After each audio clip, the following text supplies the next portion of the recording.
आज हम देखने वाले हैं literals. What is literals in Python programming language.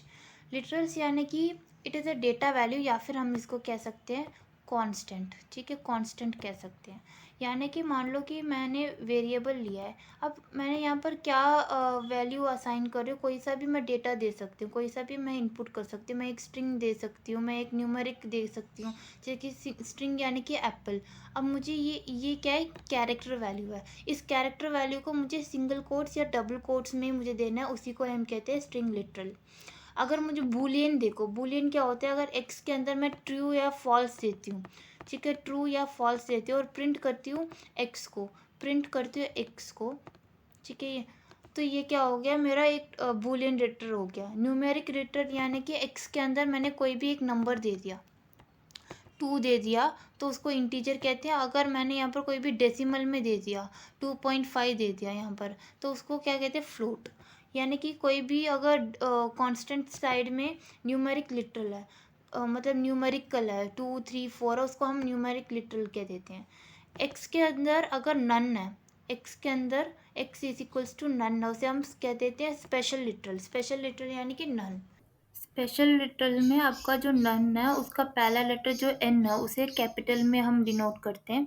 None का एक एग्जांपल मैं अगर आपको बताऊं, तो अगर आपने कोई प्रोजेक्ट या फिर आपने कोई एग्जाम नहीं दी, ठीक है, तो वहां पर आपको जीरो नहीं लगेगा, वहां पर नन लगेगा, ठीक है, एब्सेंट लगेगा, है ना। तो यहाँ पर नन का मतलब वही है कि marks is equal to none, कि वहां पर आपने दिया ही नहीं तो जीरो नहीं लगेगा, नन लग जाएगा, ठीक है। और ट्रू और फॉल्स यानी कि बूलियन रिटर्न में जो ट्रू और फॉल्स है, यही वैल्यू है, यही दो वैल्यू है। और ट्रू का टी कैपिटल है और एफ का एफ भी कैपिटल है स्मॉल में, ठीक है, ये आपको याद रखना है। कलेक्शन लिटल यानी कि एक्स के अंदर कोई भी लिस्ट, ट्यूपल, डिक्शनरी, जो कि आप आगे वाले लेक्चर्स में देखोगे कि लिस्ट यानी कि क्या होता है, कोई भी एक स्क्वायर ब्रैकेट है तो उसे लिस्ट कहते हैं, ठीक है। ट्यूपल यानी कि पैरेलल थीसिस में होता है, और डिक्शनरी यानी कि इस तरीके से कर्ली ब्रेसेस में होता है, उसको हम कहते हैं डिक्शनरी। अब मैं इसको आपको प्रैक्टिकली मैं करके दिखा देती हूँ।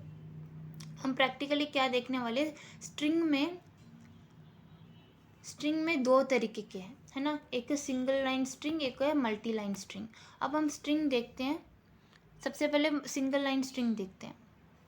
यहाँ पर मैंने सिंगल लाइन स्ट्रिंग के लिए मैंने नेम इज इक्वल्स टू मैंने कोई भी नाम दे दिया दीपी, ठीक है, दीपी दे दी मैंने।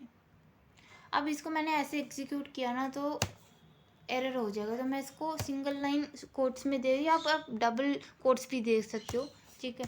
प्रिंट नेम, ठीक है, नेम। अब ये क्या होगा, एग्जीक्यूट होगा, यहाँ देखो आ गया नाम, ठीक है। अब मैं इसको क्या करूँगी, मल्टी लाइन में दे रही हूँ, ठीक है। मल्टी लाइन यानी कि एक तो आपको ट्रिपल कोट्स यूज़ करना है, या फिर आपको बैक स्लैश देना है। मैं यहाँ पर ट्रिपल कोट्स के यूज़ कर रही हूँ, ठीक है। ट्रिपल कोट्स यहाँ पर यूज़ करके मैं दीपी, ठीक है, फिर मैं यहाँ पर दीपी करती हूँ, ठीक है। अब मैंने 3 बार मैंने क्या कर दिया, एक ही वेरिएबल में 3 इनपुट दे दी। अब देखो यहाँ पर देखो, दीपी दीपी दीपी, मैं ऐसे भी दे सकती थी ना, ओहो, मैं ऐसे भी दे सकती थी, ठीक है। कैसे, नेम को मैंने 1 सेकेंड, मैंने यहाँ पर क्या एक कोट्स दे दी। अब मैं इसको कंट्रोल करती हूँ, कंट्रोल सी कंट्रोल वी करती हूँ, कंट्रोल सी, नीचे कंट्रोल वी।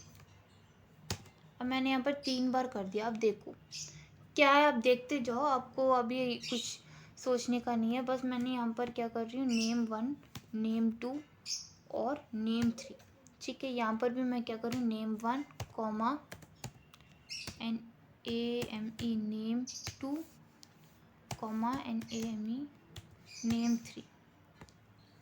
अब मैं इसको प्रिंट करती हूँ। अब मेरे को क्या आ रहा है, इस तरीके से दीपी दीपी दीपी हॉरिजॉन्टल में आ रहा है। अगर मैं इसको वर्टिकल में भी करना चाहूँ तो यहाँ मैं कर सकती हूँ, ठीक है। मैं क्या करूँगी, इस तरीके से प्रिंट को हटाकर प्रिंट 1 इसको मैं कॉपी कर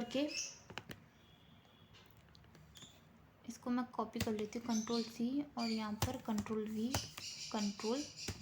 अब यहाँ पर मैं 2 और 3 चेंज करती हूँ, 2 यहाँ पर 3, ठीक है। अब देखो, अब यहाँ पर दीपी करके आ गया। फ़र्क ये है कि अगर मान लो कि मुझे सिंगल लाइन में देना है, वो भी इतने सारे इनपुट देना है, 3 या 4 इनपुट देना है, तो मुझे टाइम कंज्यूमिंग हो रहा है। मुझे सिंगल कोड, मुझे बार बार अलग अलग वेरिएबल लेना पड़ रहा है और बार बार मुझे प्रिंट करना पड़ रहा है। वही अगर आप मल्टी लाइन कोड्स यूज़ करते हो, सिर्फ आप ट्रिपल कोड्स यूज़ करते हो, तो वहाँ पर सिर्फ एक ही वेरिएबल में आपने तीनों इनपुट कर दिया था, है ना। कितना सिंपल था वो। यानी कि जो मल्टी लाइन कोड है वो थोड़ा सिंपल बना देता है, रादर देन इस तरीके से आप प्रिंट बार बार करोगे, ठीक है। इस तरीके से अगर वर्टिकल में चाहिए तो कॉमा, नेम 2 नेम 3, इससे अच्छा आप मल्टी लाइन का यूज़ करें और आप अपने टाइम को बचा सकें, ठीक है, कोडिंग में। तो यही था स्ट्रिंग, सिंगल लाइन और मल्टी लाइन। न्यूमेरिक आपको पता है, न्यूमेरिक में अगर मान लो फ्लोट है, ठीक है, अगर मैंने कुछ x = 2.4 दे दिया, अब मैं इसको प्रिंट करती हूँ, प्रिंट क्या x है तो 2.4 आएगा मुझे, ठीक है, जो कि जो भी वेरिएबल के अंदर आप दे रहे हो। आपको यहाँ पर 2.4 आ गया, ठीक है। बूलियन यानी कि अगर आप बूलियन में ट्रू या फॉल्स देते हो, ट्रू या फॉल्स, यहाँ पर मैंने फिर से x = यहाँ पर मैंने TRUE ट्रू दे दिया और मैंने यहाँ पर प्रिंट PRINT प्रिंट, यहाँ पर मैंने x दे रही हूँ, प्रिंट x।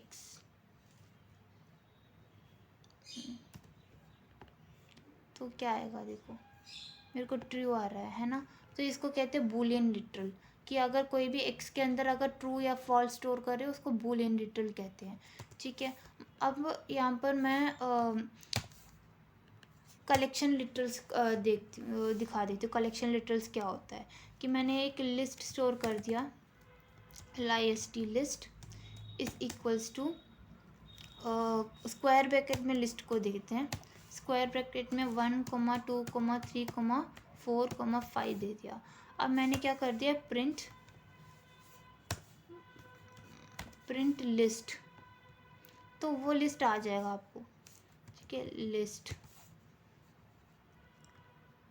तो आप यहाँ देख सकते हैं लिस्ट भी यहाँ पर प्रिंट होकर आ गया। बेसिकली जो आप वेरिएबल के अंदर कौन सा कांस्टेंट, कौन सा डेटा टाइप स्टोर कर रहे हैं, उसी को हम कहते हैं लिटरल्स, ठीक है। लिटरल्स यानी कि कांस्टेंट वैल्यू, ठीक है। और टाइप्स ऑफ लिटरल्स यानी कि string literal, Boolean literal, numeric literal, special literal और कलेक्शन लिटरल। और उनके भी यहाँ पर देखो आप टाइप्स है, यहाँ पर नोट्स में आपको अच्छे से दिख रहा है, ठीक है। तो इसी को लिटरल्स कहते हैं। Thank you for watching.